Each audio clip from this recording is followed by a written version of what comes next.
All right, everyone. Welcome to the Empowering Aging Community Meeting. This is twice a month education that's provided to graduates of the Senior Care Sales Solutions Academy, as well as ongoing clients for the Connect Forward training services. It's an exclusive community as of right now.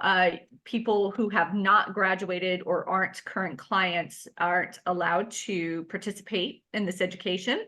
However, I would be interested in hearing from each one of you, perhaps via email, or send me a message and let me know if you do think we should open it up to the wider senior care community.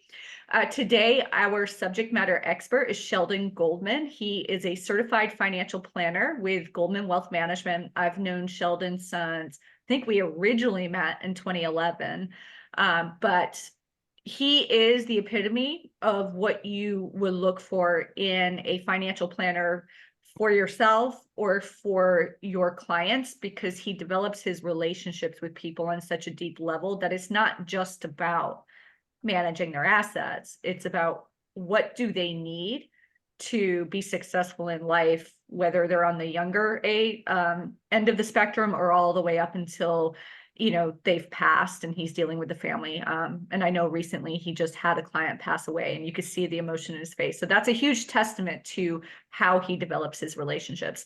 Sheldon, thank you so much for being here. The floor is yours. Well, thank you, Sarah. So good morning and good afternoon to everybody. Yes, Sheldon Goldman, Goldman Wealth Management.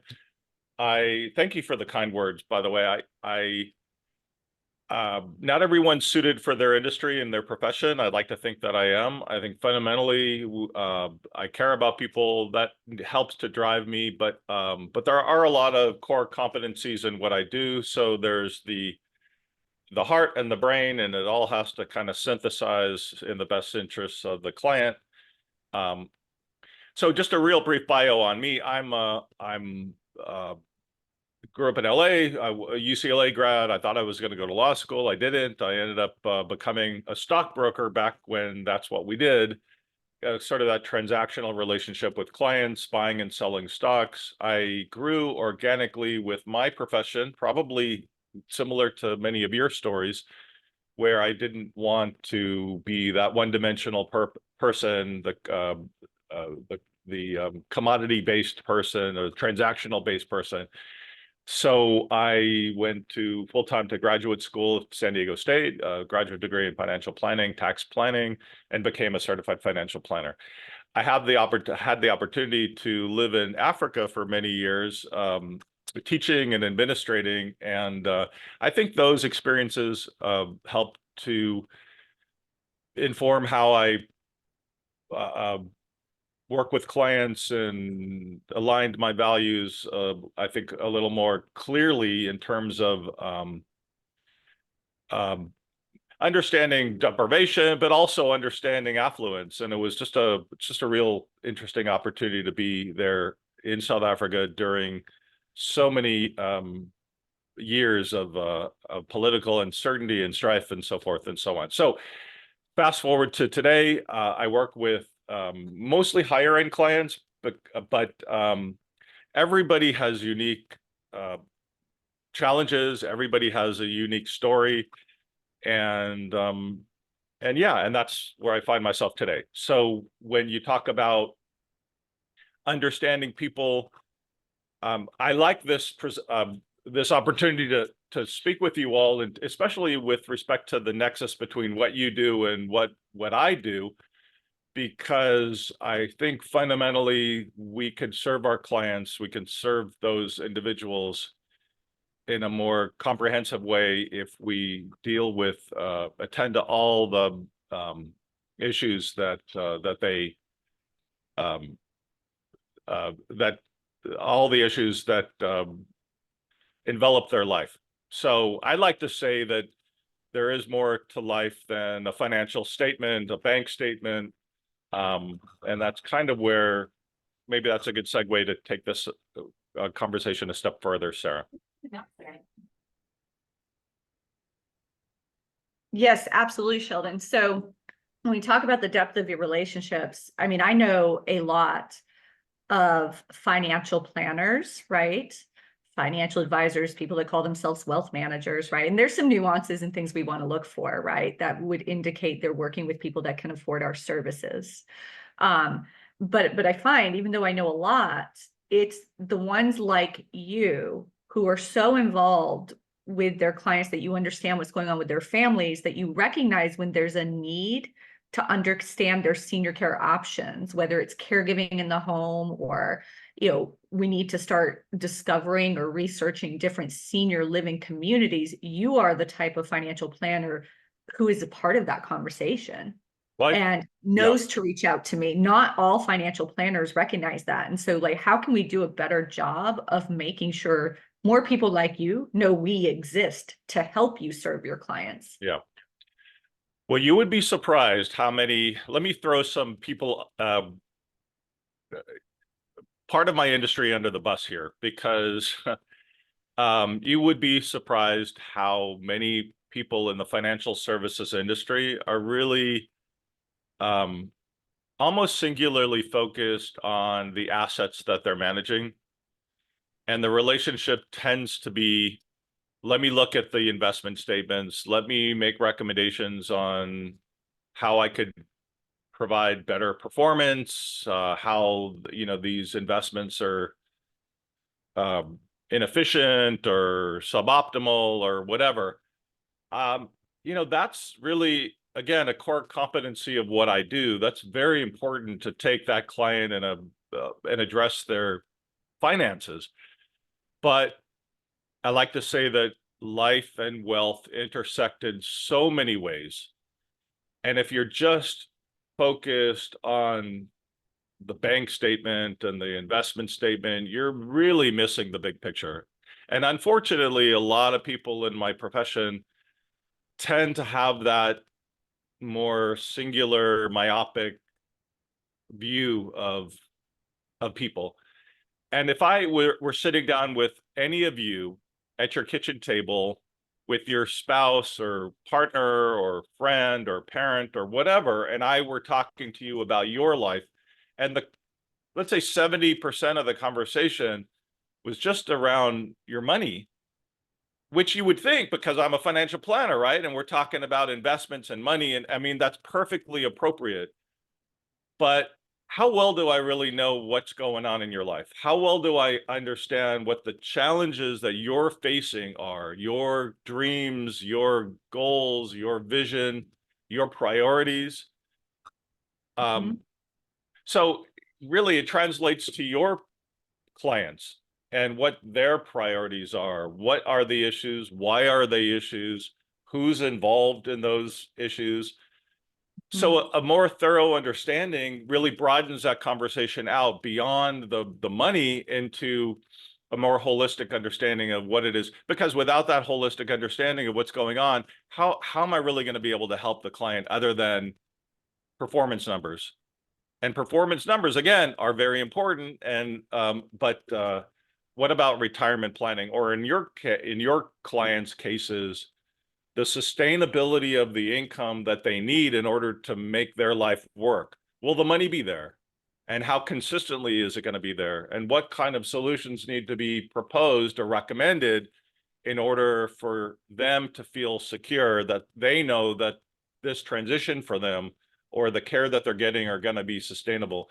And one last quick thing about that is the irony of it, the sad irony is that when we get older and we're in our, let's say in our 80s, even into our 90s, we're infirm, and it's the worst possible time for us to feel vulnerability. It's the worst possible time for us to feel anxious about our money. And so it's kind of I mean, there's so much indignity in getting old, right? How many clients I've had who've passed away, one last week, and it's typically not that wonderful, beautiful scenario where they pass away peacefully in their bed. There's usually fraught with a lot of dementia or other issues, but we don't want to compound that with anxiety. So even people who are not aged having anxiety about ending up as a bag lady out on the street without, and of course, a lot of these worries are more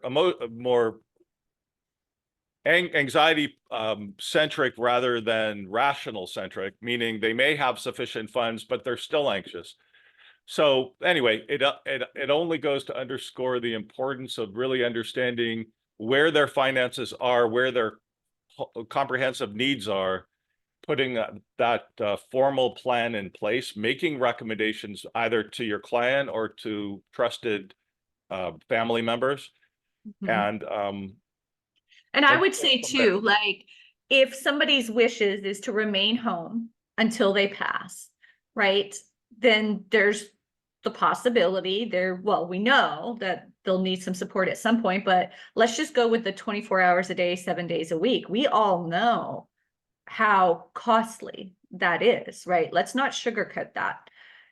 Don't you think it's important for somebody like Sheldon, who is helping them to grow their assets, manage their assets, for him to have an understanding that that's their desire, and here is the potential cost of them remaining in their home until the very end, and if they need 24/7 care, this is the amount of money that we're looking at.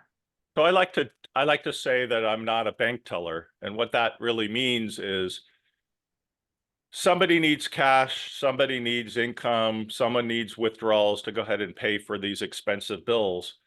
Um, it's their money, and of course, at the end of the day, they're going to get what they request. But it's my job to provide the advice, but also the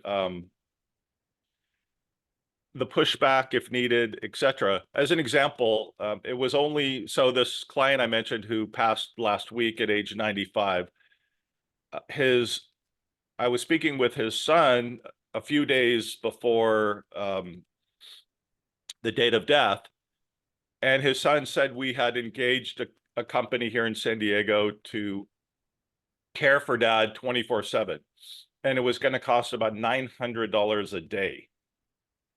Now, I mean, it's crazy, but so that told me two things.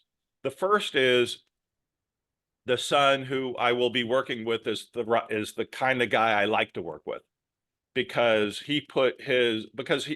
there's inherently a conflict of interest with the family who's yet set to receive this inheritance, spending this money on dad's behalf or on the parents' behalf. I mean, that's a real test of the values of the child, to sort of to be able to say, I'm fully willing to spend my inheritance to ensure that my parent has the kind of care that they need. So that was very impressive.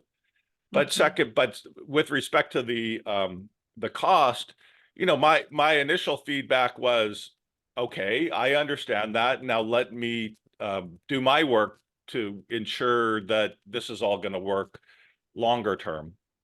It turned out that he passed really before that engagement formally started, right, just about at exactly the same time. It never came to pass, but that kind of,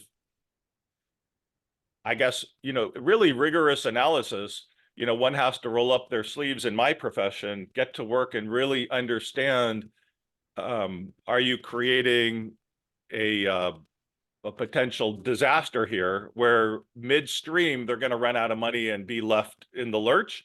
Or is this going to be, again, sustainable, and is this going to work, uh, uh, given some pretty reasonable assumptions?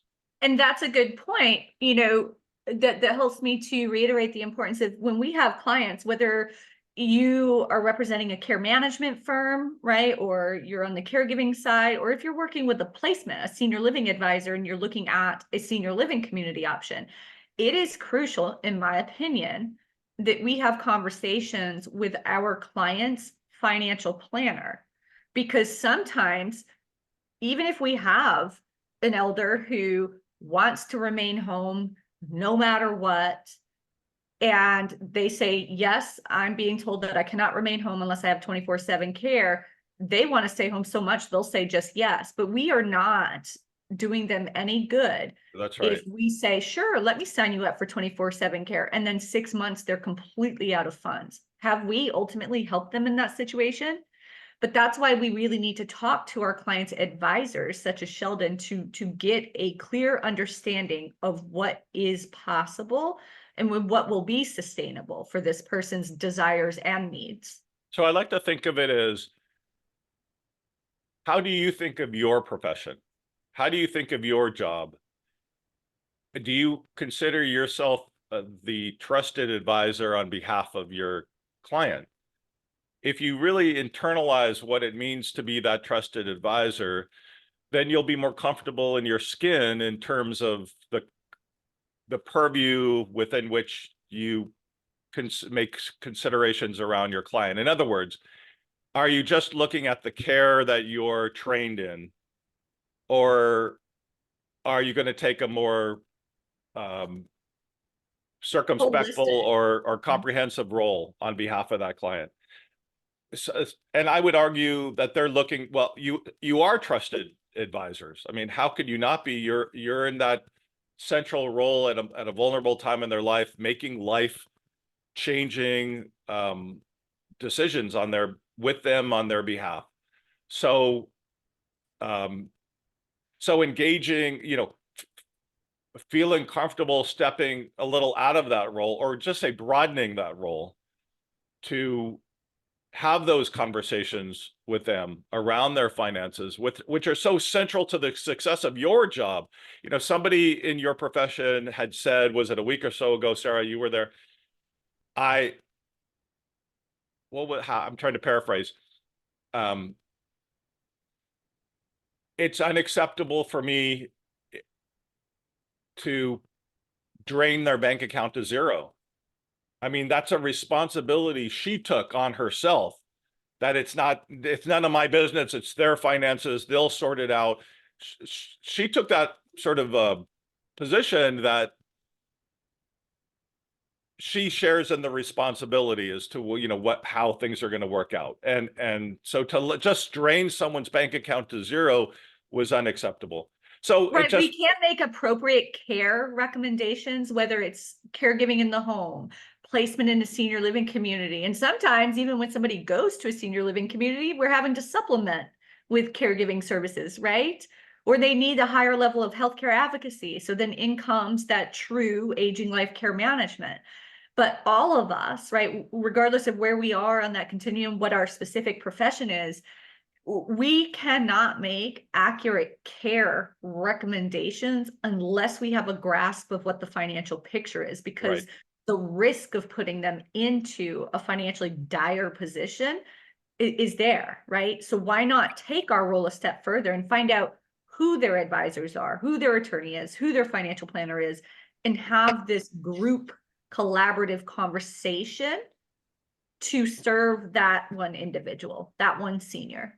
So I would say, maybe one takeaway that you all could use from this discussion today is, if you're comfortable with that notion of, you know, broadening that role, maybe some of you already do. I have no way of knowing, is to have those conversations with your clients around their finances, um, and sort of lean into where you initially thought were a little, more uncomfortable conversations. Ask those questions. What about affordability? Do you have a plan? Just explore. Part of exploring, of course, I mean, in my profession, planning is so centric to what I do, getting out in front of it. So few people are, have the resources to pay expensive care late in life, uh, just by virtue of their investments. Many of them have to sell their home. And so the last thing you want to do at the last minute is to put the home on the market and scramble. So all the more reason to sort of plan, get out way in front of it. And that does start with a conversation. And then I would say part of the conversation, aside from asking those more difficult questions, is broadening out your understanding of family dynamics. Who are the who are the key players in this person's life? Who's the child who I could trust the most to handle these kind of issues. I can tell you story after story of those dysfunctional family dynamics as they relate to, aged clients, and trying to navigate around those and with those and through those. Um, and Mhm. that's kind of where things get interesting, but pretty ugly. Yes. So all of us from the senior care industry, we know about these family dynamics. So Right. is it surprising? Is it shocking to anybody that somebody in Sheldon's role as a financial planner deals with those dynamics as well? Yeah, I would say, when you do it, if you, so let's say you have a better understanding of where your clients' financial needs are. You understand that they're not loaded with tens of millions of dollars, that they have to make careful decisions and planning around their life, their financial life, in order for your recommendations to work and to be effective. Um, I think having that better understanding um, will necessitate a call to a financial planner, reaching out to a financial planner. I think when you have those initial when you have that initial conversation, I would just ask that you be real attentive to where the focus of the questions are, what the culture of the planner is all about. If the person starts talking about, you know, life insurance products or annuity products or products in general, you kind of have to wonder, is this guy, man or woman, walking around thinking of themselves as a big hammer and your client as a nail?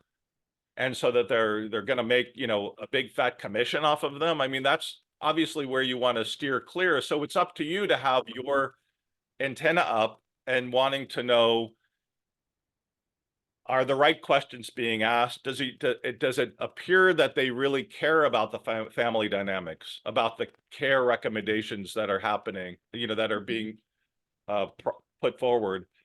Um, so, it's hard to find the right practitioner, but you want to know that their best interests are there for your client and that they're part of a team effort. 100%. And guys, this is a real true story. One of my care management partners had a case, a senior, and it wasn't the financial planner that referred this case to them. But of course, right, care management is out of pocket expense. So, the care manager is having to communicate with the financial planner, but the care manager kept saying, kept advocating for the care needs of the client, and the financial planner kept basically debating it. And so the care manager would, like, we're mandated reporters, correct? And so the red flags started coming up that something was not right about this, because the gentleman, the senior, had funds, because we know from another professional that's on the case, but the financial planner was trying to counter what the care manager was recommending the needs. And so as it turns out, there's a high probability that the financial planner was nefariously not backing up the care manager's recommendations for what needed to happen, right, and health wise for the client. So much so that what we think is that the financial planner was taking the funds. And you guys, keep your eyes open on this. It wasn't very long ago that in Maryland, a financial advisor got caught for taking $1.4 million from his client. So just because somebody has these designations and they got this stature as an advisor doesn't necessarily mean that they're good. And that's what Sheldon's saying, is be very careful. Like, if we do have a client and we ask the question, do you have a financial planner? And they say no, or they haven't spoken to their financial planner in over a year, 2 years, 3 years, which happens, for me, those are red flags. Okay. Especially at this point in life, right? Make sure that if we are going to recommend a planner to them, that it's somebody that we've done our due diligence on, somebody that is trustworthy, somebody like Sheldon, Well, basically. I appreciate that. And it is a process. Life change is a process. Another way of saying it is, if I'm going to recommend that you change your job and move across town or move to a different city or all of these things, you're going to take a while to process that. and you're going to have to really internalize and be comfortable with that. So the reason I bring that up is if I'm making recommendations, and certainly I would imagine if you're making recommendations, our clients need to come with us, and confidence doesn't turn on a dime. So I can't sit down with someone and say, you're going to sell your home, you're going to move here, and you're going to be fine. Because look, all the numbers justify it. And they may intellectually be able to look at the numbers, or the kids will, or whatever, and understand, yeah, that seems very rational. But emotionally, they're not there yet. So I think there's a bedside manner to financial planning, and certainly I imagine in your profession too, where we have to understand that decisions made around life-changing decisions or recommendations need a little time to percolate. It doesn't mean you can't act on them, because sometimes acting is of the necessity time-wise, but people still need to be I think you still need to kind of cultivate that sense of increased confidence that takes a while in a process that Mhm. that can't be shoved down someone's throat. So Sheldon, could you it's just also, the Mhm. complexity of working with people is really all I'm underscoring here. Can you also speak to, so, sometimes we get referred an individual, and it looks like they can afford our services, but there's some nervousness about whether or not they can, some fear. And it's either the care recipient, right, who needs the care is nervous about not being able to afford it, or sometimes it's an adult child that says, well, mom can't afford that, whatever the case may be. I think that there's value in those situations of bringing somebody like you in to review, right? Or if they do have a financial planner that they're in communication with, utilizing that financial planner to review and let the person know, no, you're okay. If this is what you want, you can afford this. This is sustainable, right? Yeah.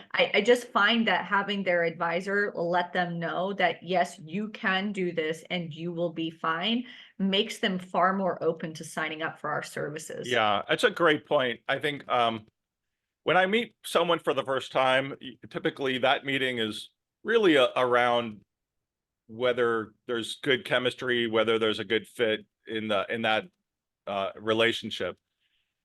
But what I never want to really do is put the cart before the horse, in that I'm loath to I really don't make recommendations on that first meeting, because uh, I don't have the data, I don't have the information, I don't have the facts, and I haven't. So a big part of what I do, especially initially, is um, data gathering. Where are the statements? What is your Social Security gross amount? What's your net amount? What's your pension amount, if any? What do you own your home? Anyway, understanding all of the financial metrics that are so critical before recommendations are made, because it's really a sloppy business if you can sort of yes, you can afford it. Oh, it seems like you've got plenty of money, don't worry about it.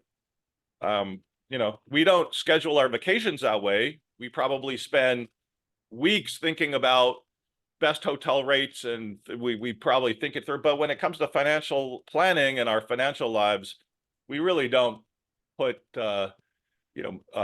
spend any considerable time. So yes, data gathering, validating information, understanding what those numbers are, making some important assumptions around those numbers. We know what Social Security, we know how much the cost of living adjustment was this year, because it's a defined number, but do we know how much your expenses are going to be? So there's a lot of getting clear on things before. So again, cart before the horse.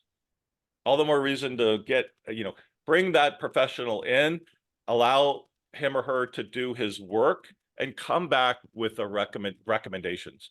Is this plan going to work that I believe are in the best interest of my client? And give me a plan B or a plan C, and what's gonna, and who may need to be involved in this. Maybe it's an estate attorney, because in this review, we realize that, there isn't a trust, things are gonna go to probate. Whatever the other issues are that are part of this comprehensive look at things. But what you never want is somebody who sort of just on the fly says, this looks good, looks like they have plenty of money, don't sweat it. That's sort of analogous to the person who comes to your living room table, sits down with you after a 20-minute conversation and is asking you to sign, off on a life insurance policy or an annuity. You just don't want to start there. You want to be able to end there. And if time is of the essence, then all the more reason to keep a lot of momentum in this engagement. But there's no substitute for rolling up your sleeves and doing the analysis and putting in the work. Sheldon, perhaps it would be beneficial also for them to understand kind of how you and I have collaborated. I'll just share sort of the basics of it. So not long ago, I think it was a couple months ago, Sheldon reached out, said that there was a situation, one of his clients, there had been a fall, I believe, and they were ready to start looking at senior living community options, right? So I brought in one of my contacts, Brenda Lee Smith, but here's the thing, Sheldon, when he thinks of me, he's not thinking, okay, is Sarah representing caregiving services? Is she doing placement? Is she doing care management? All Sheldon knows is that if it has to do with something senior care related, he can call me, right? And that's where I try to urge my clients and my students, when you're developing relationships with a financial planner, an attorney, a CPA, these legal financial professionals, envision yourself bolting yourself on to their practice is really the elder care division to what they do, right? They don't have a desire to become an expert in what we do. They just want to know that they have an advisor like us that they can call upon, which makes it really important that you guys have a thorough understanding of all of the options, right? You understand placement, you understand care management, maybe home care, the caregiving agency is your bread and butter, but you need to understand all the other players, because if Sheldon calls me and he explains the situation to me, he's expecting for me to evaluate that situation and to be able to identify what is the right option. Okay. Yes, thank you for Brenda Lee, by the way. This particular client did put his name down to transition to a home with his wife. It's something we had been working on for years.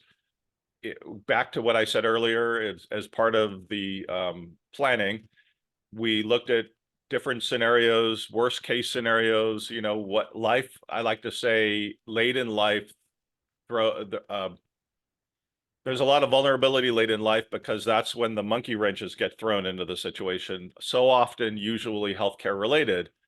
And so in his case, he did put his name down. I actually am due to check in on him to see what kind of momentum there is with uncluttering the house and starting that transition to the eventual senior care community. But reaching out to you was fantastic, because you knew exactly who to connect me with in the right way.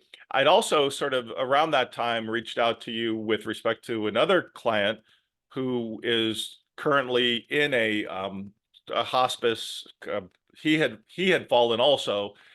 He's pretty aged, and I learned through speaking with his daughter, there's 2 children, that really she has no intention upon her father's death of leaving the house that she lives in with him, or she lived with him.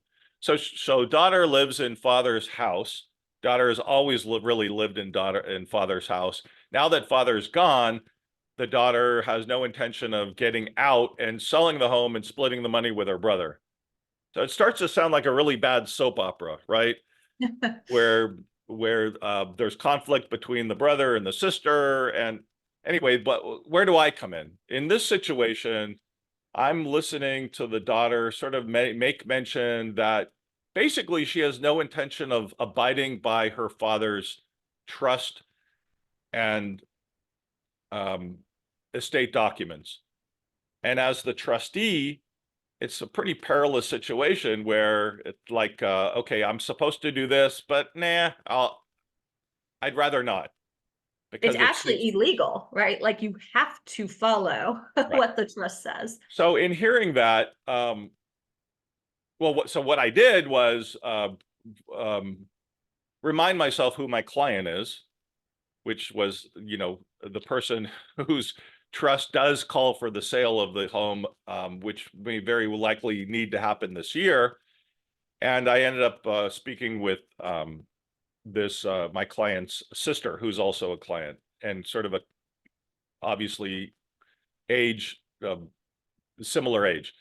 And I sat down in her backyard last month and said, I have a troubling issue and I want to talk to you about it. And I brought it to the family.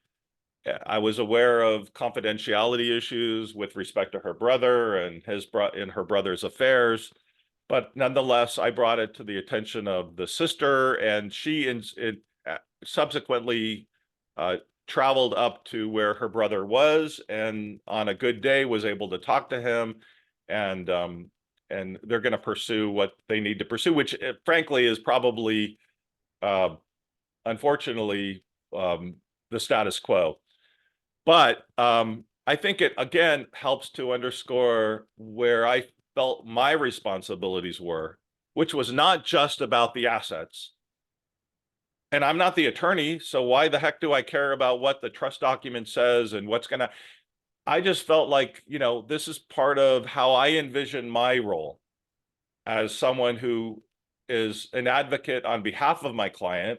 And if I see that where this path is going, then do I owe it to I'm alienating my future client, which is the daughter, who's going to inherit money and I'll be working with formally. So from a self-interested point of view, I well realize that I'm going to burn this bridge, perhaps. But again, it just, where do you see your role? Where do you see it stopping and starting?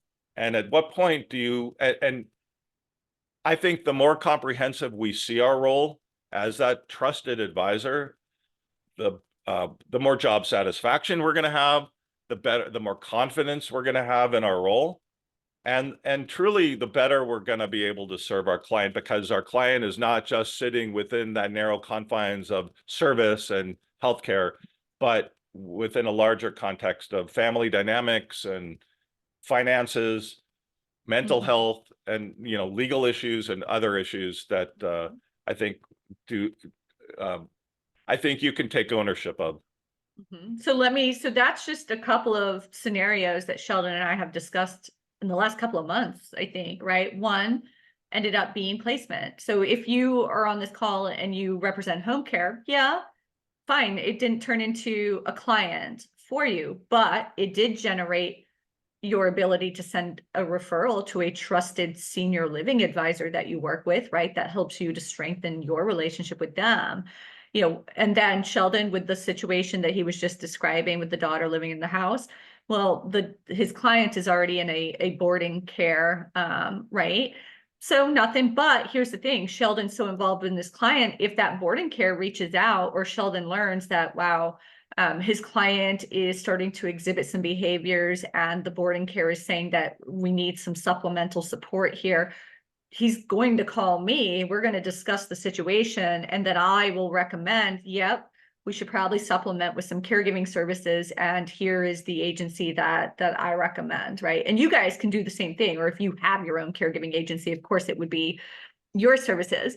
And then in the past, I don't know if you even remember this one, Sheldon, this was back when we first met, but Sheldon had a client, sweet lady, and wanted to start discussing her potential care needs. Well, this is why I love working with legal financial partners, right? He reached out to me, talked to me about it, talked to his client, but Sheldon arranged for the three of us to meet in his office. And he provided that personal introduction for me to his client. This was forever ago, Sheldon. I think this was like 2013 or something. Yeah. But what I want all of you guys in this call to understand from these stories of how Sheldon and I have discussed situations is that it's not transactional. It's not going to be like, we need the skilled nursing facilities and the hospitals and all these other types of referral sources. You're going to be calling on them weekly, bi-weekly. They send you a client, you do your thing. Sheldon and I, before he would ever even send me a client, would call, explain the situation. We would discuss it. And then we would discuss, okay, what's the next step forward, right? In the case with Brenda Lee, we did it. I did an intro. We set up a call. Okay. If it was from home care before, home care and caregiving services, Sheldon, same thing. We tend to say home care. But if he had a client that wanted to remain at home and couldn't do so safely anymore and needed caregiving services, he wouldn't just give me the number and say, okay, call them and go do it. He'd call me, brief me, we'd discuss it, and then we would figure out like how to personally together meet I with think that. it comes from the perspective of a team effort. And if you were to tell your client, hey, how would you like me to be the quarterback here, and have me figuratively or literally sit around a table with your accountant, your financial planner, your attorney, me, any other interested parties, and all of us are going to talk and strategize on your best behalf. That person's going to be like, oh my God, are you kidding me? I love that. I love that. I couldn't envision a better outcome of I this love kind of that. envisioned team effort. Well, that's what we want. And it doesn't always work out that way. That's the ideal. Sometimes, I'll interface with accountants and attorneys and home healthcare professionals, but do I always bring them all together in one room and have this great powwow on their behalf? Not always, but that's what we want to aspire to do, right? That's what we want. We want the best possible care we can get. And if you're in a position of being that quarterback to help to facilitate, put things together, again, that just broadens your professional role and the responsibilities that you see you owning as part of your, part of how you see your own profession. I like that, because think of this, you guys. It's creating this advisory team around the senior. And we often will hear about these advisory teams for people. It's the financial planner, it's the attorney, it's the CPA, or if they have a private fiduciary involved, right? This advisory team. We have a seat at the table on that advisory team, right? None of those other professionals are an expert in what we're an expert in, right? Nor Sheldon's not going to go get his CSA. He's not going to go get a gerontology degree, right? Like, legal financial professionals are wonderful because they know how to identify what they're really good at, what they're not, and how to call in the person who is good at that, right? And so we have a 100%. seat Yeah. at the table when it comes to the senior care advisory role. Right. I like to joke that I know enough to be dangerous, because a certified financial planner is trained in this confluence of different disciplines: financial planning, tax planning, estate planning, retirement planning, income planning, charitable planning, all of those things. But am I a CPA who can do your taxes? No. Am I an attorney who can write those legal documents? No. But I know enough to help to guide those people in that direction, make recommendations around those areas, but bring in the professional to either bless my recommendations, build upon my recommendations, and obviously in these situations, codify my recommendations. So yeah, so I do see myself really in that role of quarterback in many respects, because I can't consummate my recommendations without often bringing in those professionals, especially again around healthcare, tax and legal issues, but I could, but I'm not shy about wading into other areas. And that's what people want. They don't want a solo practitioner. I mean, a narrowly focused practitioner. They do want that broadened perspective. So, in terms of sort of action, taking some of the things that you've learned today work, again, reiterating, I think one big takeaway is a fiduciary role and trying to expand on that definition for yourself, especially as it relates to ensuring that the placements and the care that have been recommended and have been put into action or will be put into action are substantiated financially. So, leaning into that uncomfortable role, I'm uncomfortable asking certain questions, but Here's my advice there, because I have received this pushback before when I advocate for us in the senior care profession to ask those basic questions. Do you have an estate plan? Yes or no? Do you have a financial planner? Right?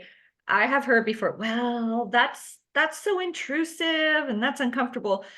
My response to that is, it is no more intrusive than the conversations we're often having with them about toileting needs, bowel movements, bathing needs. You guys, it's really not, right? It's not intrusive to ask them if they've done proper legal planning or if they have someone who's advising them on their finances. Like, I really believe we have a responsibility to do that, because if they're not working with someone, we need to get them with someone. Yeah. Or if they are working with someone, we need to talk to that advisor to make sure we're in line, right? Working as a team.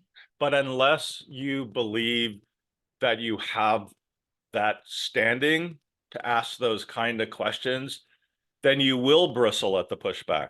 Then you will feel really uncomfortable with, with being shut down or those kind of things. To flip it, if you feel really comfortable in your skin that this is part of your larger responsibilities, it doesn't, yeah, right. If you feel comfortable around around those issues, then that confidence will come through and you will be able to get the information that you're looking for and sell it in a way that is believable because you believe it. So yeah, kind of leaning into some of those questions, and then I think another takeaway is just reaching out to a financial planner and it, as Sarah knows, one of my favorite metaphors here is dating, around, who do you choose? Working with your client is like dating, right? You meet for the first time, you hit it off, but are they going to trust you fully on that first meeting? It's the same thing with a financial planner.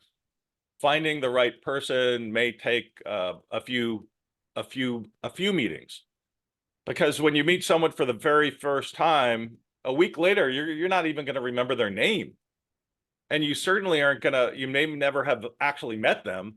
And you're not going to be sure as to whether they're more of a commission-based pushing products, trying to make a buck, or whether they're trying to follow, or whether they're really in the business in the right, aligned with you in terms of what it is that are truly in the best interest of your client.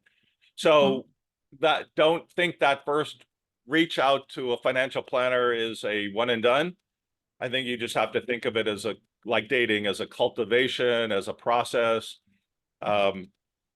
Maybe there'll be some frogs, right, in this process, but finding someone who is aligned with you, and then once you find that person, cultivating that relationship, which could just mean, hey, would you mind every couple of months or every 6 months or even once a year if we get together? And I think that's a critical part of developing these kind of professional relationships, especially one so important in my profession where you don't want to lead, the fox into the hen house, or even if it's not that draconian, black and white, it's really more about, is this the right fit for me? And that can take a little while and time. an effort. Mhm. All right, everyone, are there any questions for Sheldon? No, I have none. This is Elizabeth. I logged off my screen and I've never been able to get it back, but I've been here the whole time. Just but I have no questions. Thank you very much, Sheldon. Yeah, of course. So Elizabeth is up in Sacramento. I know Sacramento. Pat, I see you waving your hand. You're on mute. You're muted, but Okay.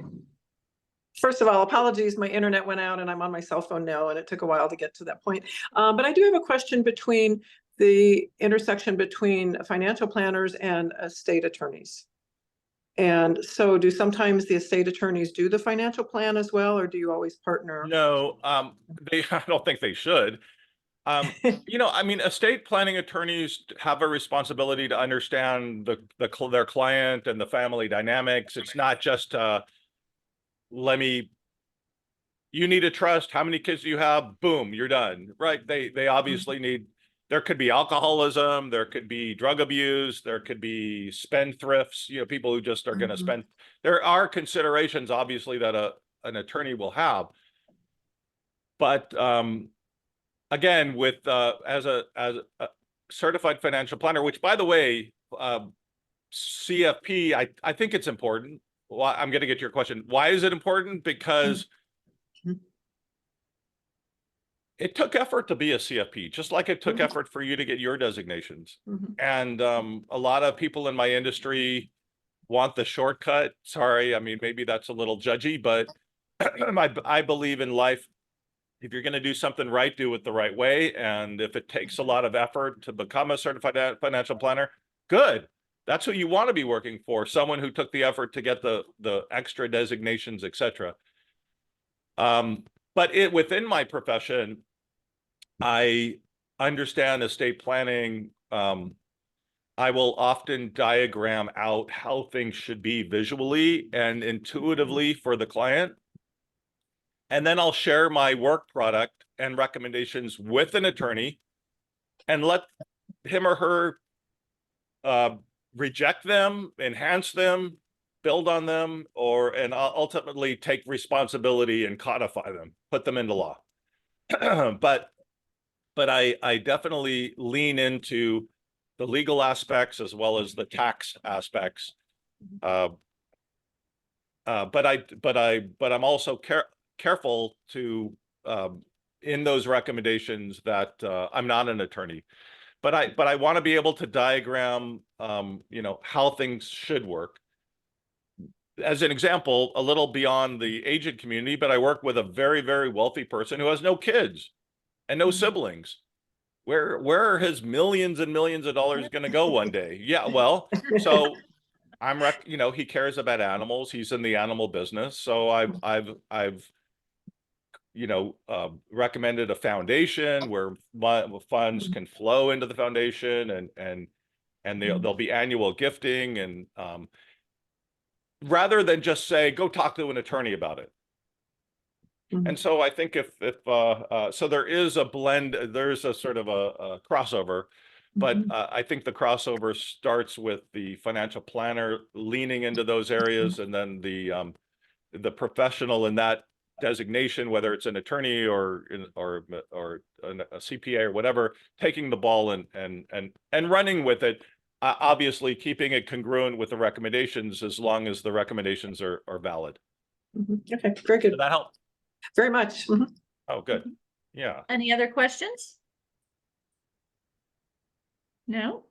Okay, so your homework from this meeting is that in your market, wherever you are in the country, identify 2 certified financial planners, or if they go by wealth manager, but I do agree with Sheldon, looking and seeing if they have that designation. It's not easy for them to get that designation, right? So it's an indication of the level that they operate at, right? So find 2, and then go to their website, look them up on LinkedIn, do your due diligence, read what you can about them, and then either pick up the phone, send them an email, and let them know that you would like to get to know them because you are looking for a couple of vetted resources that do what they do. Okay, so that way when you come across the need, right, when you're in a position you have to recommend to one of your clients, you already have a trusting relationship with them. Okay, and schedule the one-to-one meeting. Now, And if they work at a, an insurance company, that doesn't mean they're bad. It doesn't mean that they're out to get you. But ideally, it's a best of breed approach, meaning they're not captive to, MetLife. They're kind of an overarching practitioner who, is going to look in the best interests of of your client in a comprehensive way, rather than in, again, selling products, which I'm so leery of. and when you lead with that, you guys, you have to mean it. Like you really should have 2 to 3 that you have a relationship with and you trust, because Sheldon's not going to be the right fit for everybody, but another financial planner I have is not the right fit for everybody, right? So have 2 to 3. You don't need 15 or 20, right? 2 to 3 that you schedule a meeting with, and lead with needing to know them so that way you can feel comfortable recommending them. Now, of course, if they're a good person and you're having this conversation, they're going to want to know about you too and what you do. And now you can start having the conversation about, case study it, right? Ask them if they've had an older client that they've been with for a long time, that they've been with until that person passed. And were they in a position where they had to connect the family to a senior care advisor? A lot of them may have been in that situation, but they didn't have the resources to recommend, so they just didn't, okay? But lead with needing to know them and have the meeting. A lot of people are overcomplicating it when it comes to this. They get too anxious. They feel like they have to be perfect before they reach out to a financial planner. My best advice, identify 2 to 3, do your research on them, pick up the phone or send an email and schedule that first meeting, and just think about it as you're developing a friendship. You're dating, in Sheldon's analogy, right? And if the conversation is very focused on financial performance and investments, and it becomes just too much about that, which again is very important, but I think it might help to be, I think your antenna might go up. I think what would be more impressive for me would be, tell me stories about how you work with aged population. Tell me about it. And if their stories just seem very real and complicated and messy, just like life is, and that they were involved in these messy, complicated relationships, that's good. That's what you want, right? If it's more like, oh, we provide really good returns and da da da da da. Yeah, I totally agree with you. Like, what is the depth of their relationship with their client?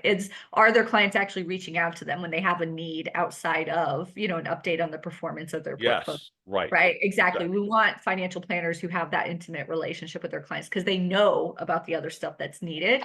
I would also say, it's going to sound basic, but it's true.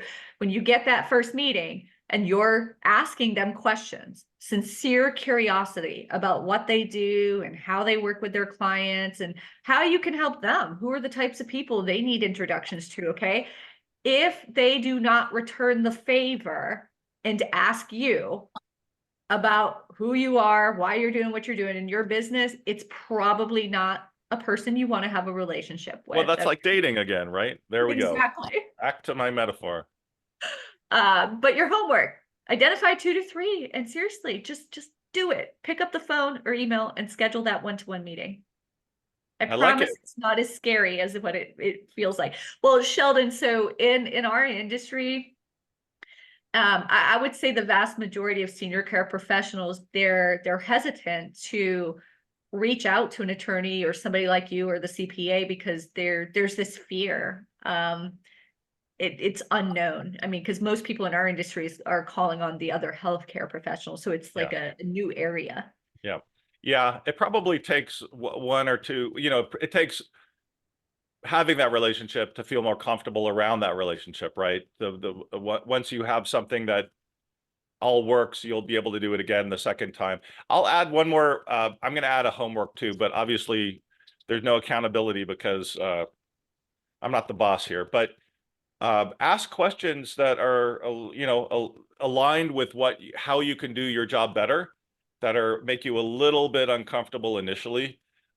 Ideally around finances, these kind of things. You can, ask your questions in ways that are suited to how you work, what your, how, if you're not a direct person, then maybe your questions won't be so direct. But try opening a door with your clients that you wouldn't be so comfortable normally opening that door, and just try it out. But before you do, just try to own and believe that this is something that is important for you to know to do your job better, more comprehensively, more thoroughly. And if you do believe it, then I think that question will go over well. And if it doesn't and you stumble, at least you're coming from the right place. I will say, I love that, Sheldon. I wish every caregiving agency across the country would send out a newsletter to their clients, or the points of contacts for their clients, or I don't know, a little leaflet if you're still doing paper invoices that talks about the importance of proper legal planning to avoid probate.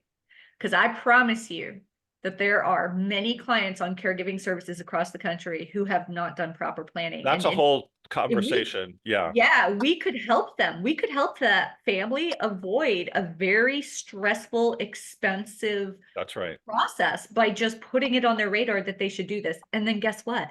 Because we have some attorneys that we trust, guess what? Now we're generating opportunities for these partners of ours.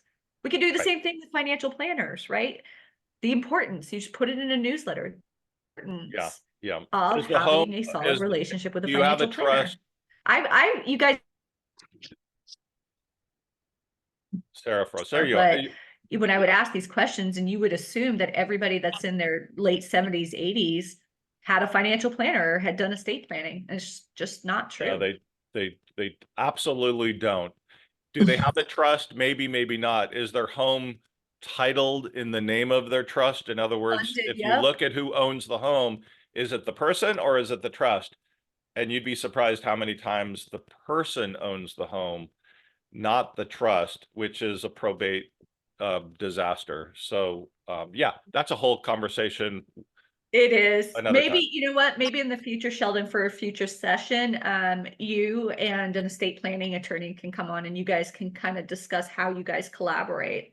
Yeah, yeah. But those are just more examples of opening doors with our clients to better understand what their the gaps are in their planning, to get to understand what the needs are. All righty, everyone. Well, thank you very much. This is recorded, so I will be sharing it with the entire Empowering Aging community.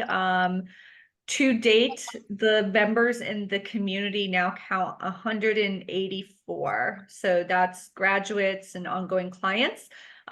Please send me a message or shoot me a text and let me know your thoughts about opening this up to the wider senior care community.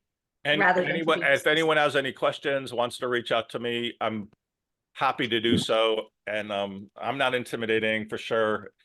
And I don't qualify you based on your questions. Every question is good and it deserves an answer.